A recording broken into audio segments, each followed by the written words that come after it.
স্কটল্যান্ডকে ৩-০ গোলে হারিয়ে গ্রুপ সেরা হয়ে 32-তে পা দিয়েছে ব্রাজিল। ভিনিসিয়াস জুনিয়র জোড়া গোল করেছেন। দীর্ঘদিন পর নেইমার জুনিয়র ব্রাজিলের হয়ে ফিরেছেন মাঠে। এত আনন্দের খবর, এত আনন্দ, এত অর্জনের পরও ব্রাজিল ম্যাচ শেষে সবচেয়ে বেশি আলোচনায় ভিনিসিয়াস জুনিয়রের বাতিল গোলটি। সেই বাতিল গোলে কী হয়েছে সেটি নিয়ে একটু ব্যাখ্যা করতে চাই। সামাজিক যোগাযোগ মাধ্যমে ঢুকলেই আসলে দেখা যাচ্ছে যে ভিনিসিয়াস জুনিয়রের সেই ফাউলটিকে ঘিরে বেশ নেতিবাচক মন্তব্যই করছেন ব্রাজিল সমর্থকরা। বিশেষ করে লিওনেল মেসির প্রথম ম্যাচের একটি ফাউলের সাথে মিলিয়ে ফেলছেন ব্রাজিল সমর্থকরা। সেটা একটু ক্লিয়ার করে দিয়ে আজকের ভিনিসিয়াস জুনিয়রের ফাউলের সেই সিদ্ধান্তটি নিয়ে আলোচনা করতে চাই। লিওনেল মেসির সেই ট্যাকেলটিকে ফাউল দেয়া হয়েছিল, সেটি ফাউল দেয়া হয়নি, অনেকে এমন মন্তব্য করছেন। তাদের জ্ঞাতার্থে একটু জানিয়ে দিতে চাই, লিওনেল মেসির সেই ট্যাকেলটিকে ফাউল দেয়া হয়েছিল, সেটি কার্ড পাওয়ার দাবিদার নাকি সেটিতে কার্ড পেতে পারতেন লিওনেল মেসি, সেটা একটা তর্কের বিষয় হতে পারে, সেটা নিয়ে অনেক আলোচনা হতে পারে। তবে লিওনেল মেসির সেই ট্যাকেলটিকে ফাউল দেয়া হয়েছিল।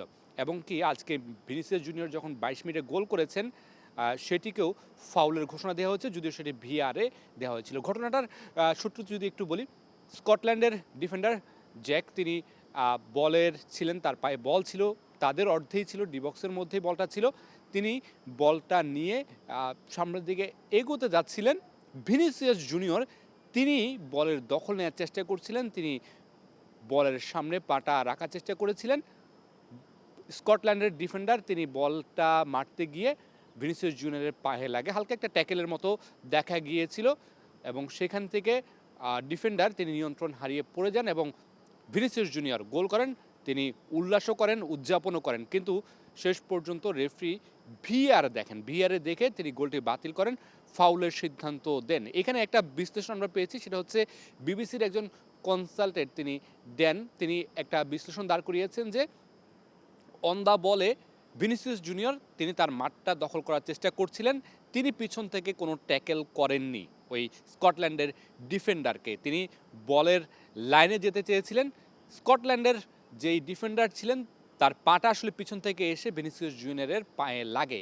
এই যে অ্যাঙ্গেলটা, বেশ কয়েকটা অ্যাঙ্গেলে আসলে ক্যামেরার অ্যাঙ্গেলে ভিডিওগুলো ভিআরে রেফারিরা দেখে থাকেন। যে মেক্সিকান রেফারি ছিলেন, বিবিসির সেই কনসালটেন্ট বলছেন এই যে মেক্সিকান রেফারি তিনি আসলে সেই অ্যাঙ্গেলটাতে আসলে হয়তোবা কোনো কারণে দেখেনি, সেই অ্যাঙ্গেলটা তিনি লুক আফটার করে গেছেন, সেই কারণেই তিনি ভুল সিদ্ধান্ত দিয়েছেন। এটা একটা বিবিসির কনসালটেন্টের বক্তব্য, তিনি ম্যাচ চলাকালীন লাইভেই সেটি বলেছেন, বিবিসিতেই বলেছেন। তবে দিন শেষে রেফারি যে সিদ্ধান্ত দিয়েছেন সেই সিদ্ধান্তই চূড়ান্ত। ভিনিসিয়াস জুনিয়রের সেই গোলটি বাতিল হয় এবং সেটিকে ফাউলের সিদ্ধান্ত দেয়া হয়। যারা মেসির সেই ট্যাকেলের সাথে ভিনিসিয়াস জুনিয়রের এই ট্যাকেলকে মিলাচ্ছেন সেটা একেবারেই ভুল ধারণা, ভুলভাবে বিশ্লেষণ করা হচ্ছে। অনেকে জেনে করছেন, অনেকে হয়তো বা না জেনেও করছেন। মেসির সেটিকে ফাউল দেওয়া হয়েছিল, মেসির সেই ট্যাকেলকে হলুদ কার্ড বা রেড কার্ড দেওয়া যেত কিনা সেটা নিয়ে তর্ক বিতর্ক হতে পারে। এখানে রেফারি 50-50 চান্স ছিল, রেফারির হাতে পুরোটা ছিল, রেফারি ভিআরে দেখেছেন, রেফারি তার মতো করে সিদ্ধান্ত দিয়েছেন। হয়তো আর ব্রাজিল দল সেটির সদুত্তর চাইতে পারেন, তারা কোনো চিঠি দিতে পারেন, তারা রেফারি বরাবর বা যেই ফিফা বরাবর তারা কোনো চিঠি দিতে চাইলে, মেল করতে চাইলে সেটা করতে পারেন, তারা হয়তো বা সেটা পরবর্তীতে জানা যাবে।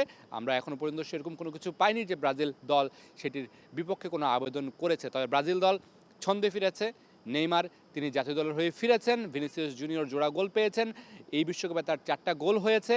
মেসি, ক্রিস্টিয়ানো রোনালদো, এমবাপ্পেদের সাথে তিনি সেরা গোলদাতা হওয়ার রেসে আছেন। সব কিছু মিলে ব্রাজিলের এই জয়টা উপভোগের সময় ব্রাজিল সমর্থকদের। Mamunur Rashid, star play, Dhaka.